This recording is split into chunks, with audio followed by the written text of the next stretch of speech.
Assalamualaikum warahmatullahi wabarakatuh. Selamat sore teman-teman semuanya. Kembali lagi di kelas praktikum algoritma dan pemrograman. Di sini saya akan menjelaskan materi pertemuan ke-9, yaitu perulangan.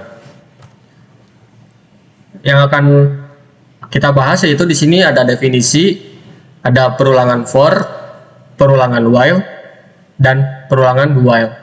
Dan yang terakhir nanti ada tugas.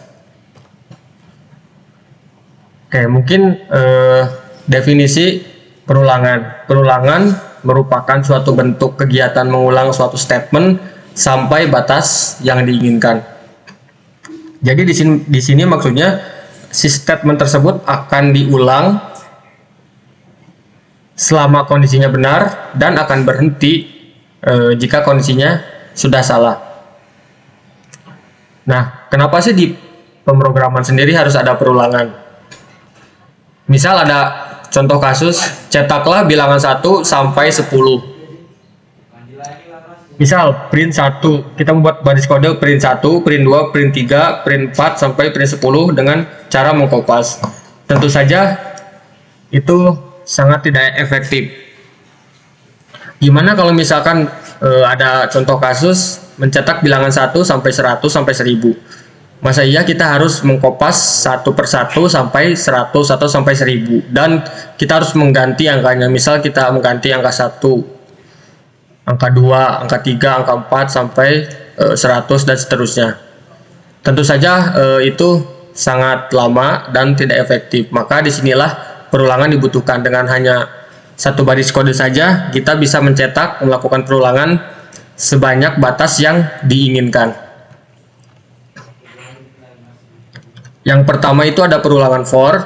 Perulangan for sendiri digunakan untuk melakukan perulangan dengan jumlah iterasi yang telah ditentukan sebelumnya. Biasanya perulangan ini digunakan saat sudah tahu berapa kali iterasi yang harus dilakukan. Di perulangan for sendiri terdiri dari 3 bagian. Yang pertama ada nilai awal, kondisi batas, dan counter.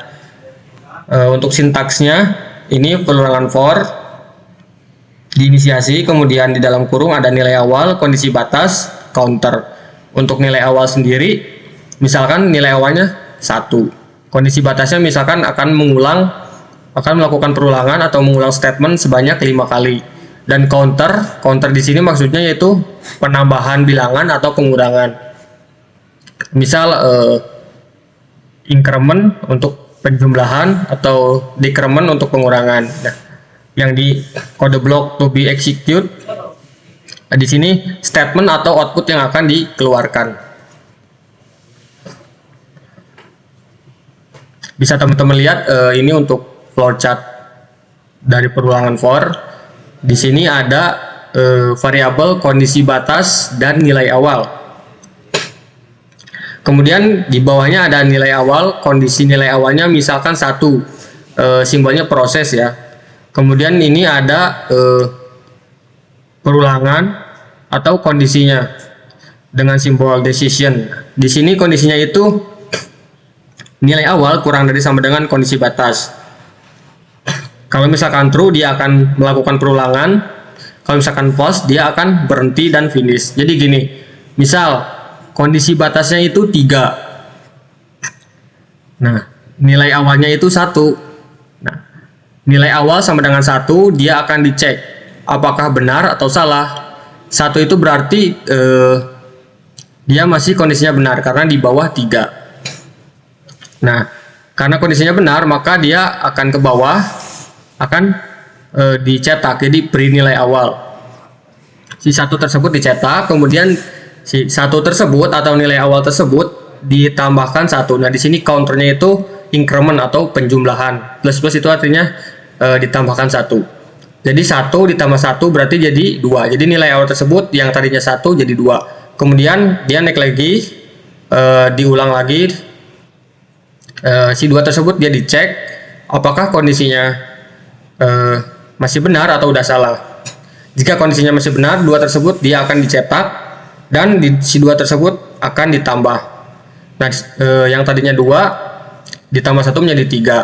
Kemudian dicek lagi, 3 itu masih masuk kondisi benar, kemudian dicetak 3-nya ditambah 1. Nah, nilai awal tersebut sekarang sudah 4.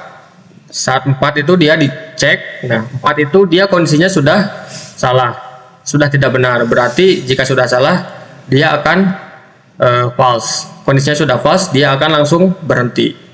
Jadi yang dicetak cuma 1 sampai 3 sesuai kondisi.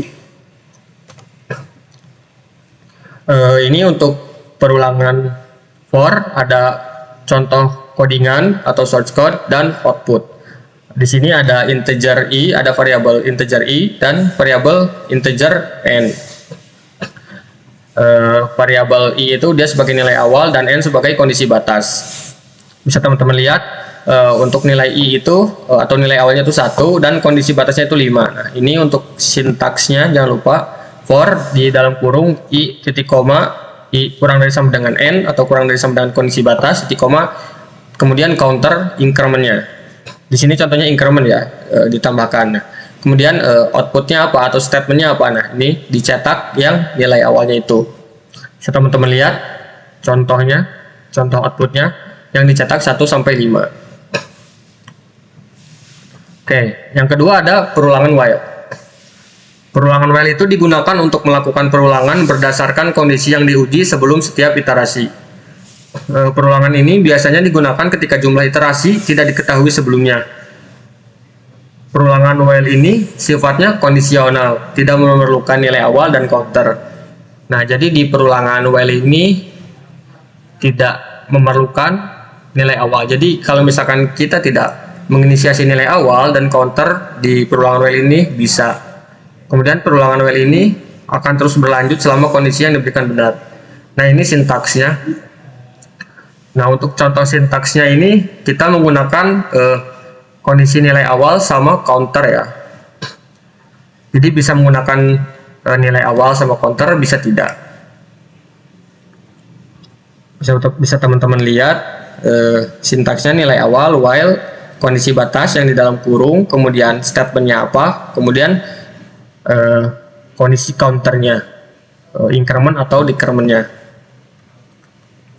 Ini untuk contoh flowchart dari perulangan while. Secara konsep flowchartnya hampir sama kayak perulangan for.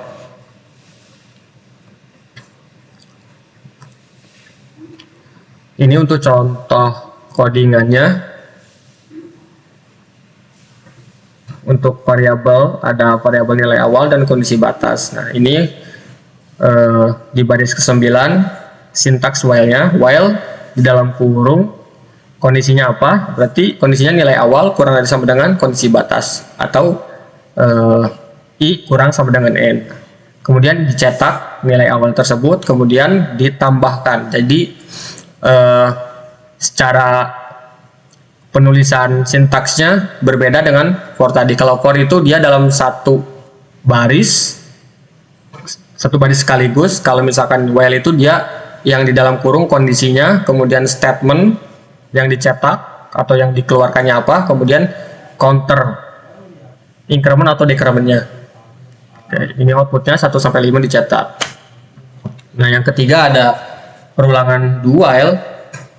Perulangan do while itu digunakan untuk melakukan perulangan berdasarkan kondisi yang diuji setelah satu iterasi selesai. Ini memastikan bahwa setidaknya satu iterasi dilakukan sebelum kondisi diuji. Cocok untuk kasus di mana Anda ingin menjalankan iterasi setidaknya 1 kali. Jadi ini teman-teman, bisa digarisbawahi kata-kata iterasi dilakukan sebelum kondisi diuji. Nah, si perulangan do while ini dia mungkin agak ngeyel ya teman-teman. Jadi sebelum dicek kondisinya, si perulangan do while ini dia dicetak dulu 1 kali. Setelah dicetak baru dilakukan pengkondisian. Jadi bedanya perulangan for, while sama do while itu, kalau for sama while dia kondisinya iterasinya dicek dulu kondisi, kemudian setelah dicek kemudian akan dicetak. Kalau misalkan si do while ini karena dia agak ngeyel, dia dicetak dulu 1 kali, kemudian dilakukan pengecekan kondisi. Jadi terbalik ya dengan contoh for sama while. Kalau for sama while itu sama, dicek dulu kondisinya. Setelah itu akan dilakukan pencetakan atau output. Kalau misalkan yang do while ini dia dicetak dulu satu kali, kemudian akan dilakukan pengecekan kondisi. Nah, ini untuk sintaksnya nilai awal. Nah, ini ya ada sintaksnya do. Nah, jadi si perulangan do while ini dia di do dulu, dilakukan dulu pencetakan do di bagian kode blok to be execute-nya, statementnya apa atau output yang akan dilakukannya apa. Nah, setelah di do kemudian akan di counter, dilakukan penambahan atau pengurangan. Nah, setelah itu akan dicek kondisinya sama while-nya. Untuk contoh flow chart-nya seperti ini. Ini apa namanya, variabel kondisi batas sama nilai awal, kemudian nilai awalnya berapa. Nah, di sini misalkan nilai awalnya 1. Nah, si 1 itu dia akan di print dulu, print nilai awal. 1 itu akan dicetak dulu, kemudian si 1 akan ditambahkan 1. Berarti nilai awal tersebut jadi 2. Nah, barulah dilakukan pengecekan kondisi. Yang dicek kondisinya itu yang angka 2-nya, karena kan setelah ditambahkan kondisi counter yang nilai awal plus. Jadi yang dilakukan pengecekan itu yang sudah angka 2-nya. Nilai awal kurang sama dengan kondisi batas. Jika true, dia akan dilakukan perulangan, kemudian dicetak angka 2-nya, terus di counter atau ditambahkan, dicek lagi sampai kondisinya terpenuhi, sampai benar. Kemudian jika sudah salah di kondisi batas, dia akan berhenti.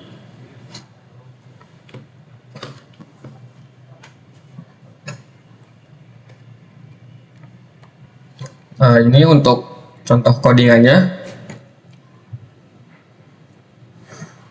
Di baris ke-10 bisa teman-teman lihat do statement yang mau dicetaknya apa. Di sini nilai awalnya dicetak, kemudian counter, kemudian kondisi while-nya, kondisi nilai awal kurang dari sama dengan n. Nah, ini untuk outputnya 1 sampai 5 dicetak kayak gitu. Jadi dilakukan pencetakan 1 kali baru dicek kondisi itu ya. Kurang lebih seperti itu perbedaan antara for while sama do while.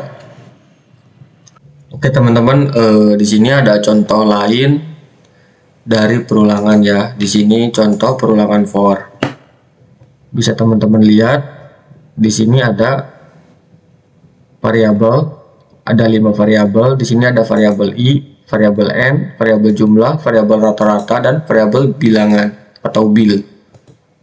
Nah, di sini variabel i itu dia sebagai nilai awal, kemudian variabel n sebagai kondisi batas. Di sini ada variabel jumlah untuk variabel menampung menjumlahkan bilangan. Kemudian di sini ada variabel rata-rata karena nanti akan ada output untuk menghitung rata-rata, dan ini variabel bilangan untuk menampung nilai dari bilangannya. Kemudian di sini ada kode untuk menginputkan jumlah bilangan atau menginput kondisi batasnya. Jadi nanti perulangan atau statementnya itu akan ditampung di sini. Kemudian di sini ada proses jumlahnya itu 0 ya, diinisiasi. Kemudian ini ada sintaks atau kode dari perulangan for. Ini for-nya diinisiasi, kemudian ini di dalam kurung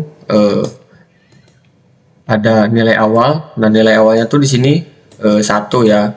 Jadi untuk menuliskan nilai awal bisa di dalam kurung di sini, atau juga bisa didefinisikan di sini. Misal ini sama dengan 1, jadi bisa di sini, bisa di dalam kurung ini. Kemudian ini untuk kondisinya. Jadi ini n ini kondisi batasnya, kemudian di nilai awal. Jadi kondisinya tuh nilai awal kurang dari sama dengan kondisi batas. Kemudian ini untuk kondisi counternya. Di sini counternya itu increment atau penjumlahan ya, dimana penjumlahannya itu 1 karena plus. Oke. Kemudian statementnya ini. Jadi di sini ada variabel bilangan ya. Jadi untuk menginputkan nilainya.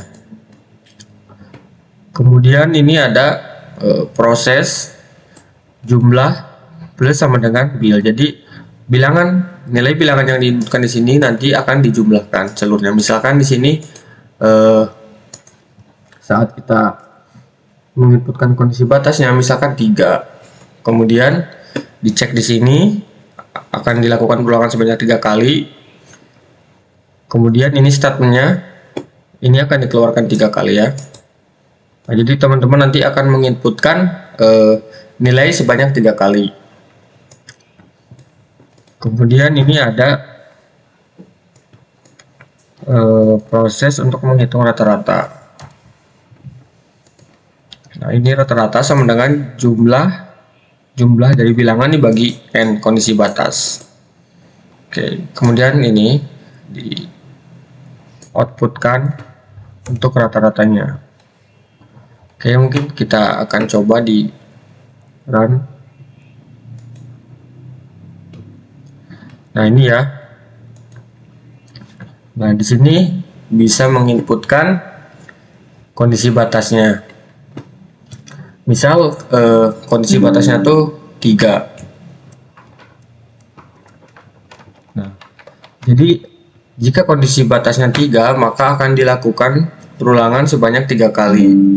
Jadi teman-teman bisa menginputkan nilai sebanyak 3 kali. Misalkan untuk nilai pertama 3, nilai kedua 3, nilai ketiga misalkan 6.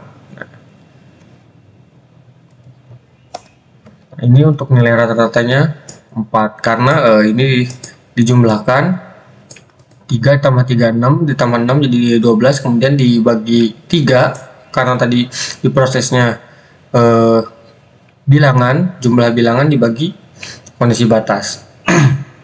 Kemudian rata-ratanya 4. Nah, kenapa ini muncul 3 kali? Karena kan di sini kondisi batasnya itu yang diinputkan 3. Jadi dia akan dikeluarkan sebanyak 3 kali. Jadi statementnya itu dikeluarkan 3 kali.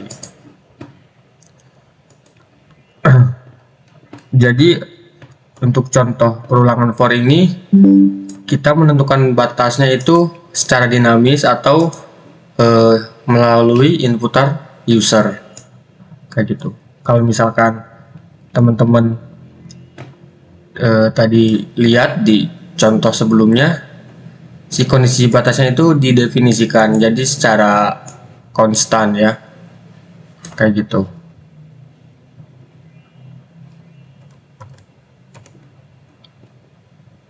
Nah, jadi kalau misalkan di contoh sebelumnya tuh si kondisi batasnya didefinisikan kayak gini. Namun untuk contoh yang ini, untuk menentukan kondisi batasnya kita bisa melakukan secara dinamis atau mengatur melalui inputan keyboard atau inputan manual.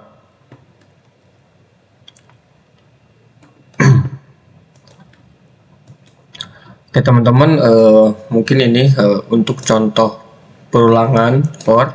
Nanti untuk while dan while mungkin teman-teman nanti bisa coba ya, coba sendiri-sendiri. Silahkan dimodifikasi codingan ini.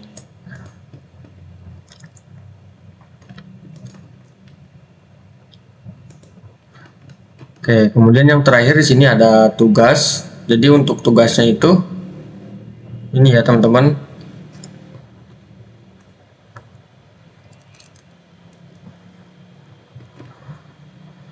Yang pertama itu buatlah dan modifikasi algoritma untuk source code program 6.1 dengan menggunakan perulangan while dan do while. Ini untuk program 6.1-nya. Jadi untuk codingan ini teman-teman modifikasi. Nah kan ini contoh di modul menggunakan perulangan for.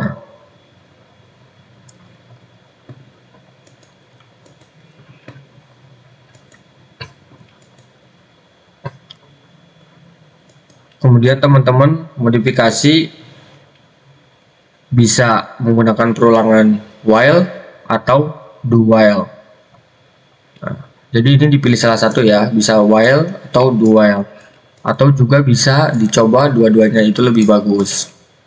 Seperti biasa, teman-teman tambahkan name sama nama untuk codingannya. Nah, untuk formatnya dokumen PDF, kemudian isinya itu ada cover yang meliputi name, nama, sama foto. Kemudian dibuat desain algoritma flowchart. Kemudian untuk code-nya teman-teman screenshot dan outputnya juga di screenshot. Nah, yang terakhir output yang dihasilkan teman-teman analisis. Oke. Mungkin jika teman-teman bingung untuk flowchart bagaimana, mungkin bisa dipahami di contoh flowchart yang sudah saya jelaskan sebelumnya. Tinggal diurutkan aja, kan algoritma itu dia langkah-langkah ya. Nah, mungkin dari codingan ini teman-teman bisa diurutkan. Yang pertama tuh harus apa dulu, misalkan print name nama, kemudian inisiasi variabel atau deklarasi variabel, kemudian input kondisi batas. Setelah itu di sini ada proses, terus selanjutnya nilai awal. Nah, kemudian jangan lupa untuk kondisi si perulangannya. Misal kalau yang menggunakan while, yang bukan do while berarti kondisinya do while seperti apa, bisa dipahami di contoh sebelumnya yang sudah saya jelaskan. Oke. Jika dirasa teman-teman masih bingung, mungkin bisa cari sumber atau referensi lain, bisa di internet atau YouTube atau dan lainnya. Silahkan, banyak ya sumber yang tersedia, teman-teman bisa cari.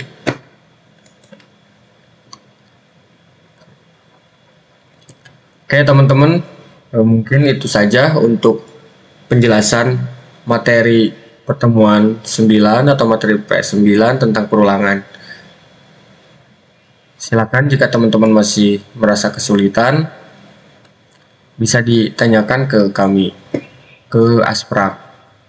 Mungkin itu saja yang bisa saya sampaikan. Kurang dan lebihnya mohon maaf. Saya akhiri. Wassalamualaikum warahmatullahi wabarakatuh.